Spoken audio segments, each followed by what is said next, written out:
എനിക്ക് പറയാനുള്ളത്, ഒരുപാട് തിരക്കുകൾക്കിടയിൽ നിന്നാണ് ഞാനിവിടെ എത്തിയത്. ഈ ആത്മ കുടുംബ സംഗമ പരിപാടിയിൽ എത്തണമെന്ന് ഒരുപാട് ആഗ്രഹമുണ്ടായിരുന്നു. ഇവിടെയുള്ള പല കലാകാരന്മാരുടെയും പരിപാടികൾ ദേവീചന്ദന കുറച്ച് മുമ്പാണ് എത്തിയെന്ന് ഞാൻ അറിഞ്ഞു. ഒരുപാട് സന്തോഷം. കിഷോറിനെയും എനിക്കറിയാം, നല്ല പാട്ടുകാരനാണ്.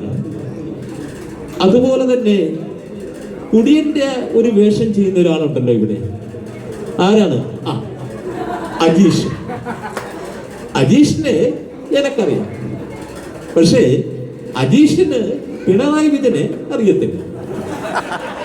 എന്തായാലും ഇവിടെ എത്തിയതിൽ, നിങ്ങളെയൊക്കെ കാണാൻ സാധിച്ചതിൽ എല്ലാവരോടും ഒരുപാട് നന്ദി. നമസ്കാരം.